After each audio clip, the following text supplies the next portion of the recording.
Hello, everybody. Welcome back to the channel. I've got a fabulous project for you today that is the ultimate summer vibe, which are making these gorgeous flower components.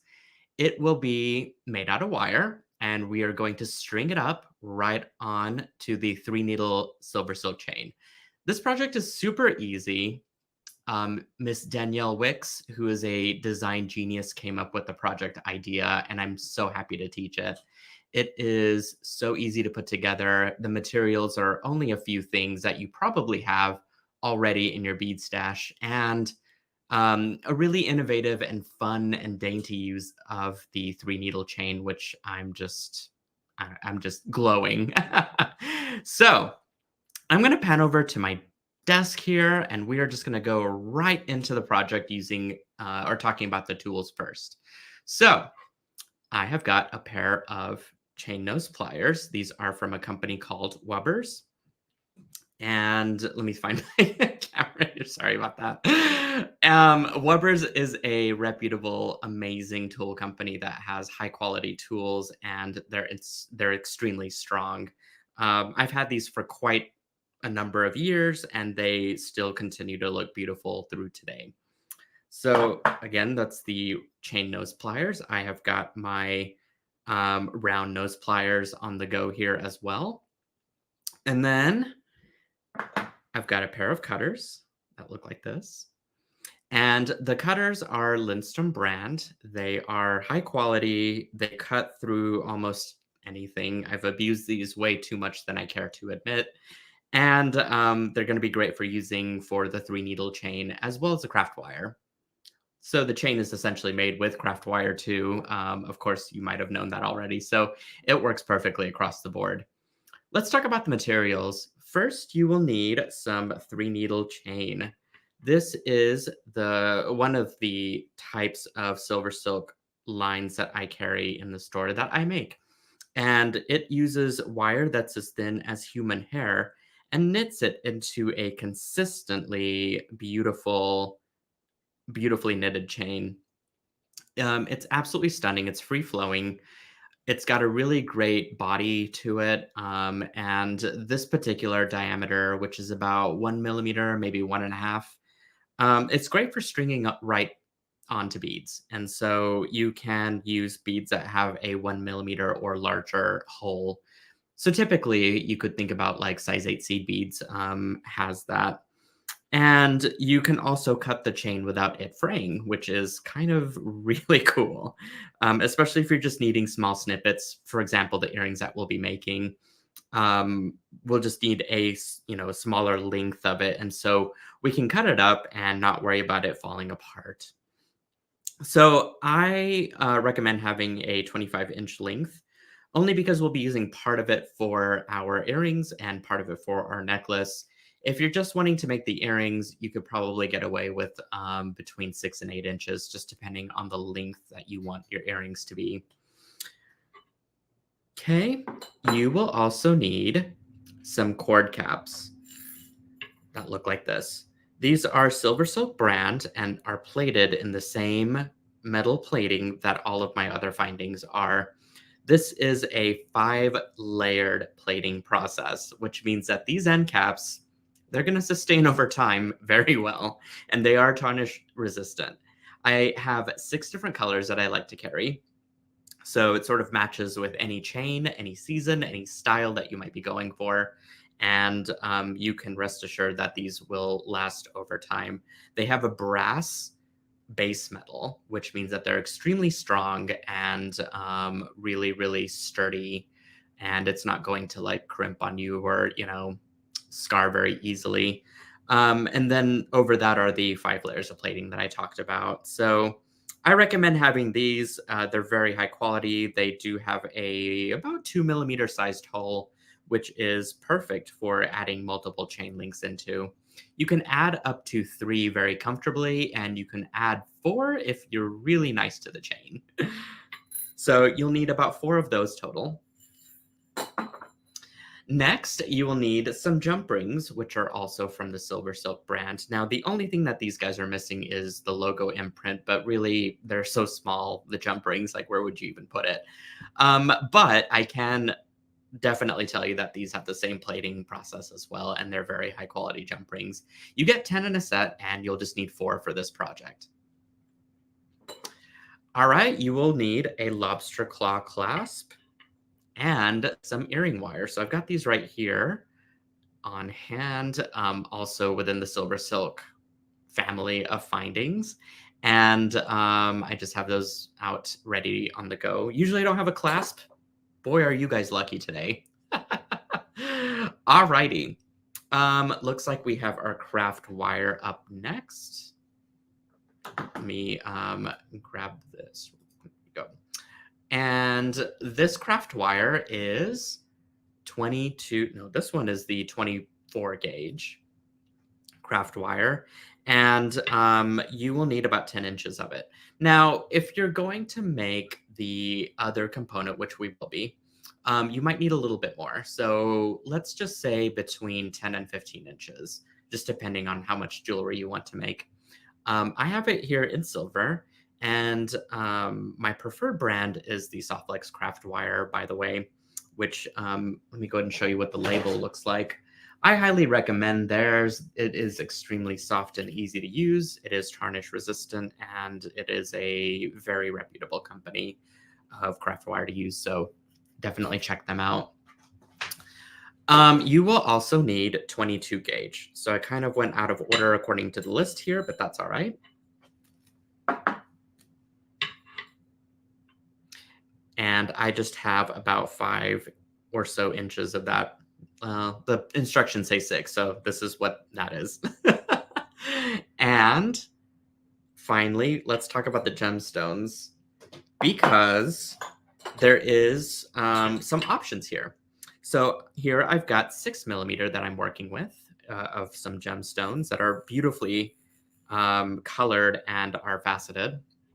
And I've got some complementary gemstones in the 4mm. Now, the ratio for this project is a 5-3 or 3-5.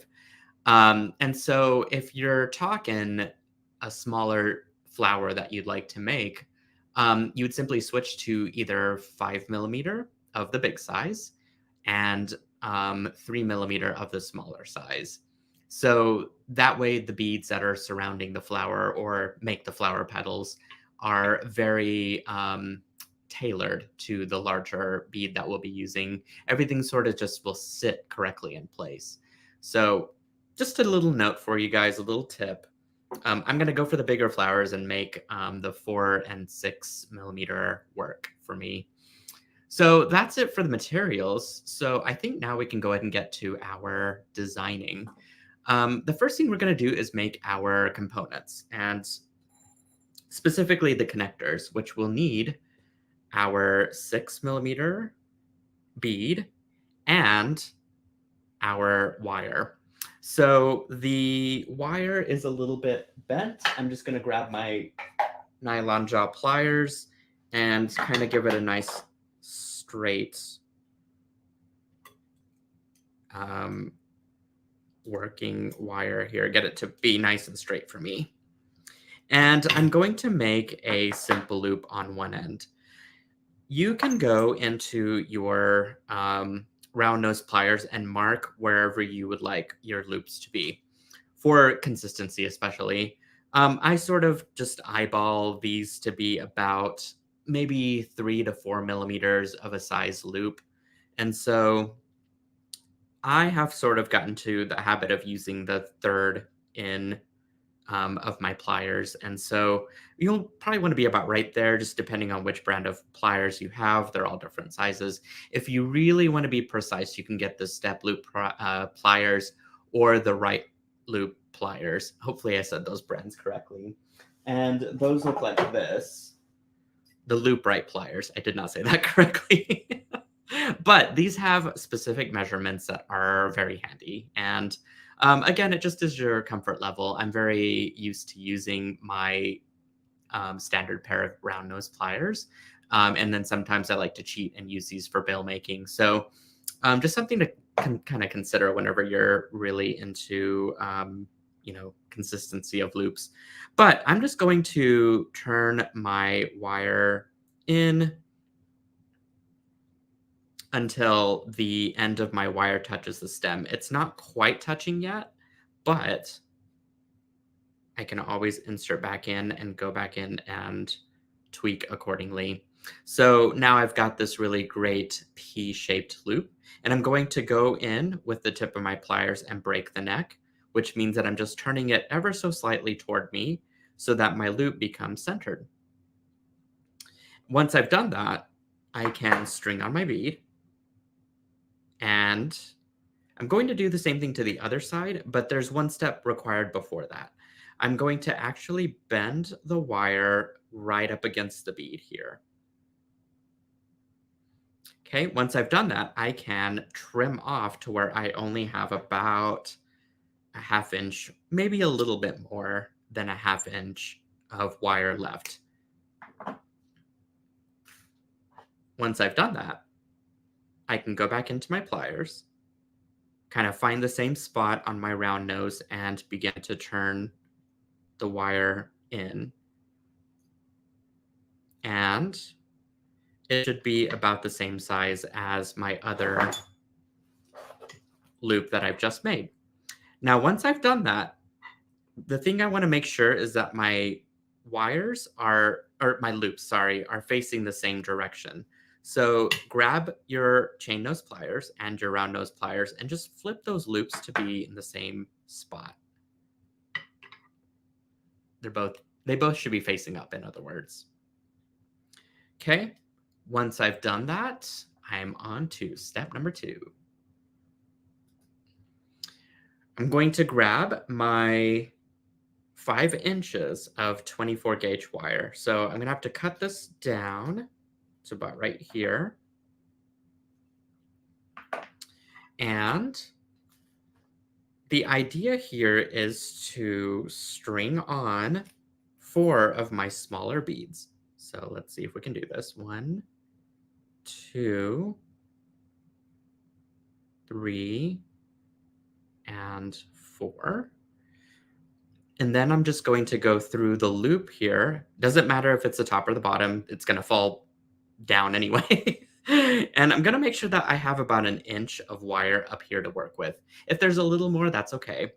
But the idea here is to have enough for making a loop there at the top, which you'll see what we get into here in a little bit.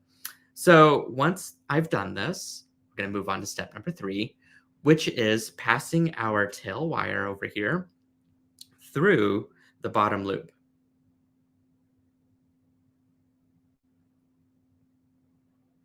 Okay, there we go. So you could see that half of our flower is already finished. And we can move on to step number 4, which is grabbing 4 more of our beads.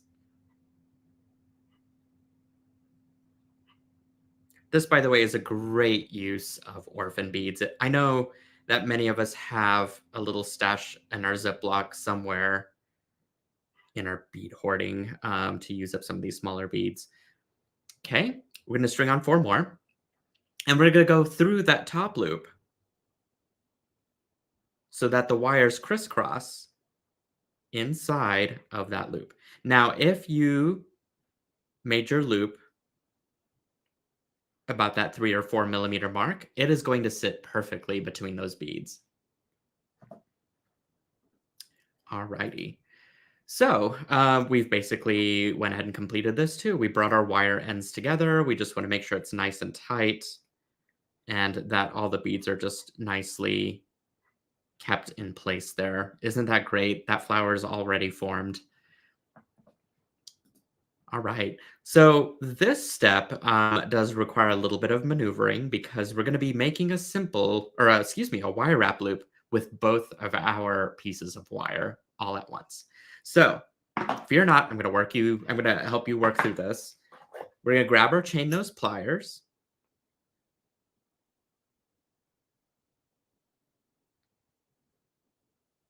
Okay. And actually, you know what? I'm gonna grab my round or my chain nose pliers first and then my round nose.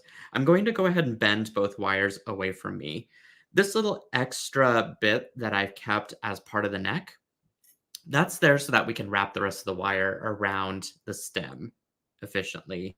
But now I can go in, grab both wires with my round nose pliers, bring them back toward me. Okay, I'm gonna carefully switch sides here and complete my loop.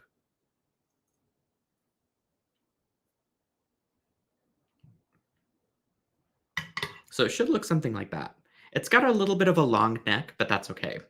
We could definitely work with that. All right, I'm going to grab both loops with my chain nose pliers, and I'm going to go ahead and just wire wrap the rest of that around the stem there. Depending on where you were positioned in your chain nose pliers when we grabbed both wires, that's the size that your neck will be. So mine's a little bit on the long side, which isn't necessarily the wrong answer for this or, the wrong way to go about it. Um, it's just that the further you are on the tip of your pliers, the shorter that neck will be. Okay, so I'm going to go ahead and trim off those two pieces, and I'm going to tuck any little pieces of wire that might be poking out with my chain nose pliers. Very easy stuff here. You can always go back and adjust the loop if you want to, make it more round. And that is our little flower component. Very cute, right? So at this point, we can go ahead and assemble our earring. So I'm going to grab some of my 3-needle chain, and I'm going to kind of give myself a measure of an earring here. I want mine to be a little bit on the smaller side. So I'm going to cut about 3 inches, give or take. I could really go by the book and grab my ruler and all that stuff, but I think I'm just going to go visually off what I feel works for an earring for me. So I'm going to cut 2 of those, in fact, and we'll need to assemble another flower together for completing our set here. But I wanted to walk you through one complete earring at least first. So what I'm also going to do is grab a jump ring, and I'm going to go ahead and attach my little flower component to the jump ring. This also, by the way, makes an adorable little charm. So you can imagine making a bracelet design with multi strands of the 3-needle chain, and then maybe hanging this off as a little charm on it. That'd be very cute. Okay, and you don't have to necessarily put your 3-needle chain on. You can actually string right through it. But I'm going to grab my finding necks, those little handy little caps there, and you can now kind of imagine that this will go into our finding just like that, and that's going to assemble quite beautifully together. So the idea here is to grab the Loctite glue. Hopefully this didn't completely dry over. I'm going to pull the end cap out just a little bit and kind of dab on some glue here. Oh, yay, it does still have some. And once I've sort of done that, I'm just going to actually brush this on, is to insert it right back in. And you're going to allow probably about 30 minutes to be on the safe side to have this dry. And then after that, you can string on your earring hook and you'll have this beautiful earring on the go. So while that's drying, why don't we create our second component, which is the horseshoe. And then I will complete the second earring off camera, but I will photograph it for you guys. And I'll even put in the SilverSilk Silkies Facebook group, which you guys should join in. It's our Facebook community of crafty individuals that enjoy using SilverSilk. And I love interacting with the group. It's our community, our tribe for silver silking. So I highly recommend that you guys come up and join. All right, so we went ahead and completed step 7 because I glued everything in. And let's go back to the beginning now because we're going to make that little horseshoe component for our necklace. I'm going to go and show you the photo once again. And if you'll pan over your vision to the necklace design, you could see that it's sort of a half flower, hence the name horseshoe. So here, we're sort of going to be repeating some of the same steps up to a certain point. So let me clear out the board here and let's go back to our wire. So step 1's sort of the same again. We will actually be using got a slight delay on my camera there. Sorry, hang on just a second. There we go. Little bit of a delay. Okay, I think we're good now. I am going to grab my my 22 gauge wire. It's like it's hard to craft sometimes whenever I'm like talking and explaining stuff as thoroughly as I possibly can. So I'll make my 3mm loop and I'm going to break the neck, as we sort of talked about earlier, so that it looks like this.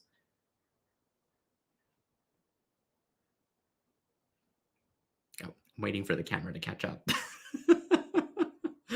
I'm not sure what's causing the delay, but quite all right. Anyway, I'll just keep continuing. It'll be a little bit off sync, but that's okay.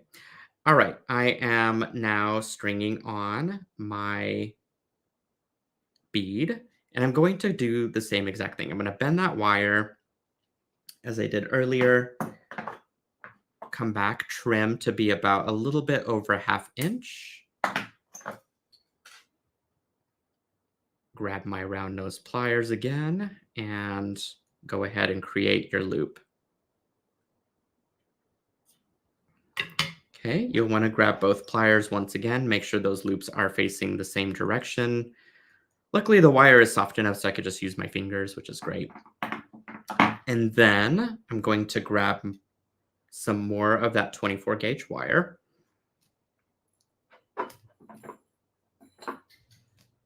Go ahead and string on 4 beads.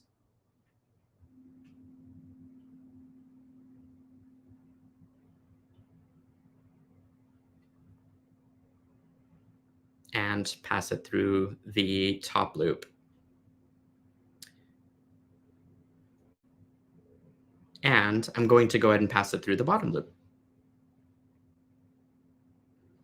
So you'll basically have 1/2 of your flower put together. And the idea here is that we will actually add beads on top. So I can go ahead and kind of fast forward as we're doing this. We're completing step 2 in here of me just passing that through the loop. And after that, you should have basically the beginning of your horseshoe flower. So it's at this stage that we will be adding in some more beads. So we're going to do 1 bead on either side.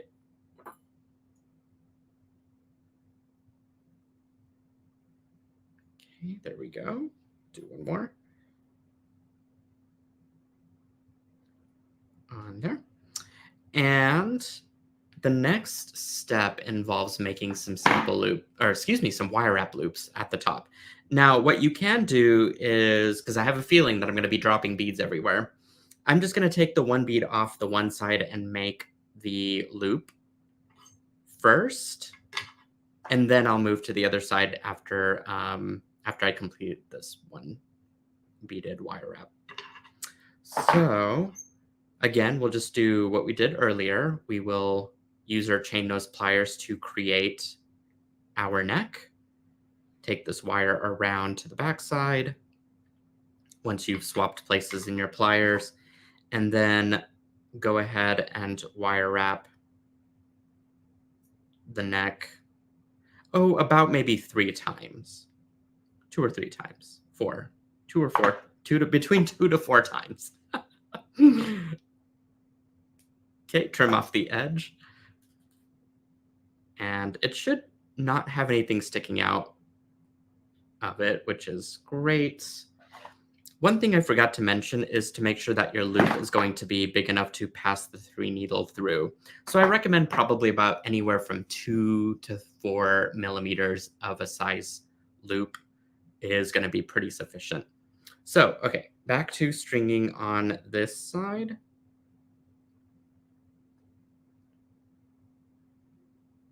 And we will go ahead and complete our loop making.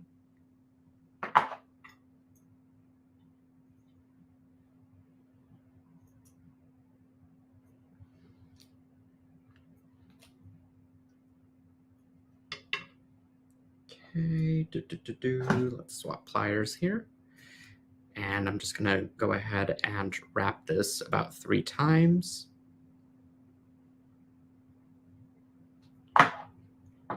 And trim it. Perfect. So now I've got this really smart little component, horseshoe flower, that I can take some 3 needle chain and string it right through those holes.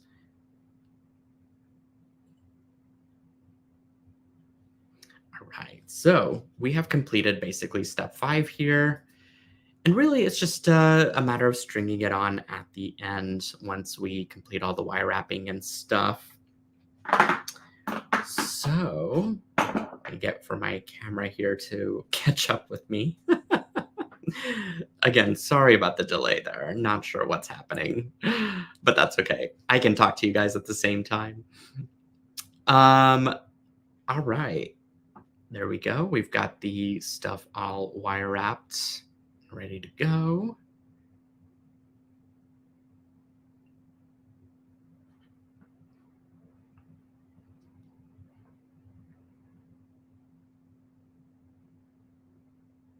Perfection. Okay, so the next step would be to just decide on what variations you want to do. You can add on multiple components, or you can do a single component. The amount of daintiness or the amount of full necklace, big extravagant design is totally up to you. And between that and the earrings, I think we have a pretty stellar design. So I'm going to flip it back around to the actual design of the piece and flip my little cameras around and bring it back to me. And I just want to say thank you guys so much for tuning into this wonderful tutorial. Um, I just am so thankful for the brain behind the design, which is Danielle Wicks. And I invite you guys to join us over on Instagram and follow us there. We've got an incredible library of designs, and we're adding in a lot more of the quick instant tutorials that you guys can kind of pan through the different photos and see how the process is behind the scenes, which is extremely cool. You can also, again, follow our community, the SilverSilk Silkies Facebook group. You can do your shopping at silversilkonline.com. And finally, if you enjoyed the content of this video and want to support the channel, do give this video a giant thumbs up. And be sure to destroy and hit that subscribe button. I guess you can't really destroy it because then you can't subscribe, so don't do that. Just hit the subscribe button. It'll be fine. And if you enjoy all the videos up here in the channel as well, you can definitely share it with your friends out there in the creative world. Thank you guys again so much, and I will see you at the next tutorial. Bye.